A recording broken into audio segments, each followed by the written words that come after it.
नमस्कार, मैं हूं नीतीश ठाकुर और आप देख रहे हैं कैपिटल टीवी। पाकिस्तान अपनी हरकतों से बाज नहीं आता।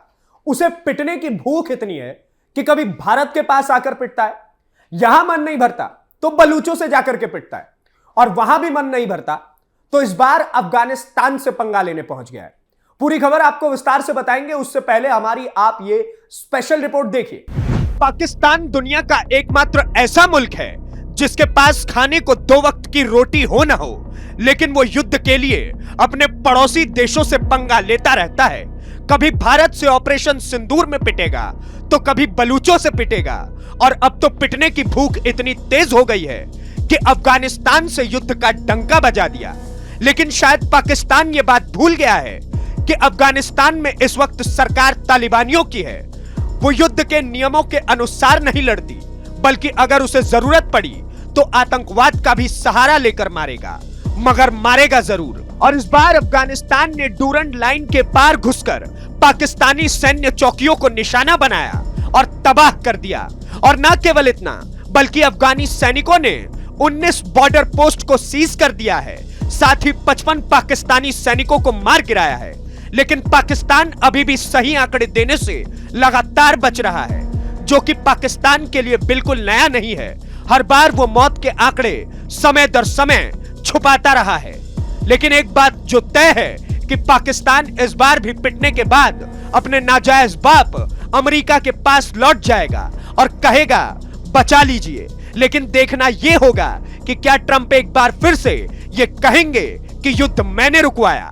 सीमा पर बारूद है, आसमान में लड़ाकू विमान है और इस्लामाबाद से कांधार तक धमाकों की गूंज सुनाई दे रही है। लेकिन आज का सबसे बड़ा सवाल, क्या पाकिस्तान ने जो आग लगाई है वही आग अब उसके दरवाजे तक पहुंच चुकी है? क्योंकि इस बार मामला सिर्फ झड़प का नहीं है, इस बार मामला ओपन वॉर का है और उसकी घोषणा तक भी पहुंच चुका है। जब पाकिस्तान ने काबुल और कांधार सहित कई इलाकों पर हवाई हमले किए, तब शायद इस्लामाबाद को लगा होगा कि यह एक सीमित सैन्य कार्रवाई होगी, एक संदेश होगा जिससे अफगानिस्तान डर जाएगा, तालिबानी डर जाएंगे। लेकिन संदेश किसे गया? तालिबान को या पूरी दुनिया को कि पाकिस्तान फिर से एक अस्थिर क्षेत्रीय ताकत बन चुका है। पाकिस्तान का रक्षा मंत्री ख्वाजा आसिफ खुलकर कहता है कि हम ओपन वॉर करेंगे। आंतरिक मंत्री मोहसिन नकवी ने इसे तालिबान की आक्रामकता का जवाब बताया है। सूचना मंत्री अतुल्ला तरार ने सोशल मीडिया पर एयर स्ट्राइक की भी पुष्टि की है, यानी बयानबाजी भी कर रही है और आक्रामक भी हुए पड़े हैं और आक्रमण की कार्रवाई भी कर रहे हैं। लेकिन जमीन पर क्या हुआ है? तालिबान ने तुरंत जवाबी अभियान शुरू करने की घोषणा कर दी है। सीमा पर जमीनी संघर्ष चल रहा है। अफगान रक्षा मंत्रालय ने अपने सैनिकों के मारे जाने की पुष्टि तो की है। पाकिस्तान ने दावा किया कि उसने उग्रवादियों को मार गिराया है, और सूत्र बता रहे हैं कि मुनीर के कम से कम 15 पाकिस्तानी सैनिक मारे गए हैं। और यह 15 का आंकड़ा जो छुपाया गया है, 60 ऐसा आंकड़ा है, 60 तो इतने आंकड़े हैं जिसमें बताया गया है कि पाकिस्तानी सैनिक मारे गए। और तालिबान और टीटीपी यानी कि तहरीके तालिबान पाकिस्तान मिलकर एक जॉइंट ऑपरेशन चला रहे हैं, जिसमें पाकिस्तान की मुनीर सेना को ध्वस्त किया जाएगा। जी हां दोस्तों, खत्म। वहीं संयुक्त राष्ट्र मिशन की रिपोर्ट कुछ और कह रही है। नागरिक हताहतों की भी खबरें सामने आई है। शरणार्थी कैंप के पास मोटार गिरने की बात सामने आई है। अब जरा सोचिए, जिस तालिबान को कभी पाकिस्तान की रणनीतिक गहराई कहा जाता था, जिसे कभी इस्लामाबाद का स्ट्रैटेजिक एसेट माना जाता था, आज वही तालिबान पाकिस्तान के लिए सबसे बड़ी सुरक्षा चुनौती बन चुका है। और यही पाकिस्तान की सबसे बड़ी विडंबना भी है। तालिबान के सत्ता में आने के बाद से ही दोनों देशों के रिश्ते लगातार बिगड़ते चले जा रहे हैं। सीमा पर लगातार झड़प हो रही है, चौकियों पर हमले किए जा रहे हैं। 15 से 16 चेकपोस्ट पाकिस्तान के उड़ा दिए गए इनकी तरफ से, अफगानिस्तानियों की तरफ से। तौरखम बॉर्डर पर लगातार तनाव बढ़ा हुआ है। अक्टूबर में 70 से ज्यादा लोगों की मौत हुई है। यानी यह टकराव अचानक नहीं हुआ, लेकिन इस बार मामला बेहद अलग है। इस बार पाकिस्तान की सरकार पर आंतरिक दबाव है, जनता का, उसके खुद के लोगों का आर्थिक संकट है। आईएमएफ की शर्तें हैं, राजनीतिक अस्थिरता है, ऐसे में बाहरी दुश्मन दिखाना क्या एक राजनीतिक रणनीति है? यह सवाल इसलिए उठता है क्योंकि पाकिस्तान की अर्थव्यवस्था पहले से ही चरमराई हुई है। महंगाई, बेरोजगारी, विदेशी मुद्रा भंडार की कमी और अब युद्ध जैसी स्थिति।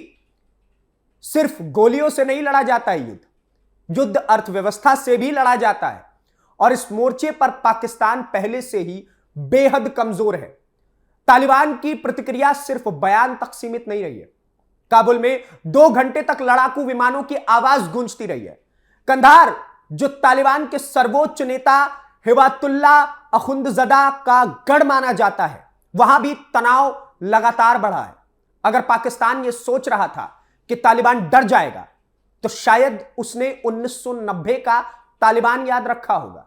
2020 के बाद वाला तालिबान नहीं, आज का तालिबान सत्ता में है, उसके पास संसाधन है, उसके पास अंतरराष्ट्रीय बातचीत का अनुभव भी है, और सबसे बड़ी बात, उसे पाकिस्तान पर भरोसा सुई की नोक बराबर नहीं है। पिछले कुछ वर्षों में पाकिस्तान ने बार बार अफगान तालिबान पर दबाव डाला कि वो टीटीपी के खिलाफ कार्रवाई करे, लेकिन तालिबान ने साफ कर दिया कि वो अपनी जमीन पर पाकिस्तान की शर्तों पर नहीं चलने वाला है। यानी जिस रणनीतिक गहराई का सपना कभी रावलपिंडी में देखा गया था, वही अब रणनीतिक सिरदर्द बन चुका है। इस पूरे घटनाक्रम में एक और बड़ा एंगल है। Islamic State Khorasan, IS Khorasan ने पाकिस्तान और अफगानिस्तान दोनों में हमलों की जिम्मेदारी ली है।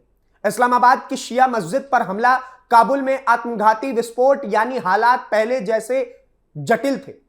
ऐसे में सीधी सैन्य कार्रवाई क्या आग में घी डालने जैसा कदम नहीं है? संयुक्त राष्ट्र प्रमुख ने दोनों पक्षों से संयम बरतने की अपील की है। अंतरराष्ट्रीय कानून के तहत नागरिकों की सुरक्षा सुनिश्चित करने की बात भी कही है। लेकिन जमीनी सच्चाई यह है कि सीमा पर हालात बेहद नाजुक है। अब सबसे अहम सवाल, इस टकराव से किसे फायदा है? तालिबान अपनी जनता को दिखा सकता है कि वो बाहरी हमले के सामने झुका नहीं है। पाकिस्तान अपनी जनता को दिखा सकता है, उसने करारा जवाब दिया है। लेकिन क्या इसमें आम नागरिक सुरक्षित होंगे? क्या इससे आर्थिक संकट खत्म होगा? क्या इस क्षेत्र में स्थिरता आएगी, या फिर यह टकराव लंबे समय तक चलने वाला है? इतिहास गवाह है, पाकिस्तान जब जब 2 मोर्चों पर उलझा है, उसे भारी रणनीतिक और आर्थिक नुकसान उठाना पड़ा है। और आज स्थिति कुछ वैसी ही बनती दिख रही है। एक तरफ आंतरिक अस्थिरता, कभी टीटीपी मार रहा है, कभी बलूच मार रहे हैं, दूसरी तरफ सीमाई तनाव, और तीसरी तरफ आतंकवादी समूहों का खतरा। यह त्रिकोण किसी भी देश के लिए बेहद खतरनाक हो जाता है। तालिबान के साथ खुली जंग की घोषणा करना आसान नहीं है, लेकिन उसे निभाना क्या पाकिस्तान उसके लिए तैयार है? यह सवाल इसलिए भी है क्योंकि अफगानिस्तान का भूगोल बेहद कठिन है, लंबी सीमा है, और सीमा पार हमलों की आशंका हमेशा बनी रहती है।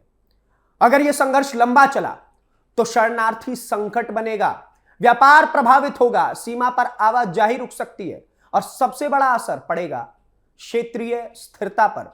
दक्षिण एशिया पहले से ही कई चुनौतियों से जूझ रहा है।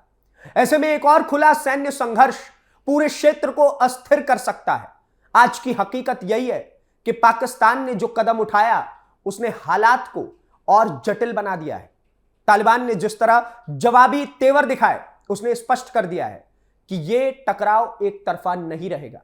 अब देखना यह है कि क्या दोनों देश कूटनीति की मेज पर लौटते हैं, या फिर बारूद की गंध आने वाले दिनों में और तेज हो जाएगी। क्योंकि युद्ध का ऐलान करना आसान है, लेकिन शांति कायम रखना ही असली नेतृत्व की परीक्षा होती है। फिलहाल सीमा पर तनाव है, दुनिया की नजरें काबुल और इस्लामाबाद पर टिकी हुई हैं, और हम इस पूरे घटनाक्रम पर लगातार नजर बनाए हुए कि कैसे आसिम मुनीर, शाहबाज शरीफ, ये जो 2 बागड़ बिल्ले हैं, इनकी जो सेना है, उनको किस तरीके से तालिबानी ठोकते हैं। समय पर कैसे जो आसिम मुनीर के सैनिक है, उसे कैसे तालिबानी और अफगानिस्तानी उठा करके अपने देश में ले जाते हैं, यह देखने वाली बात है।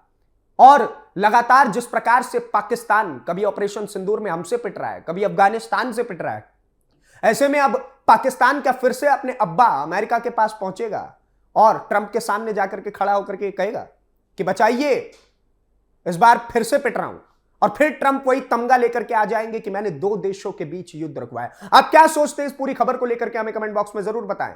और इसी प्रकार की वीडियोस को देखने के लिए कैपिटल टीवी को सब्सक्राइब करें। धन्यवाद, नमस्कार, जय हिंद, जय भारत।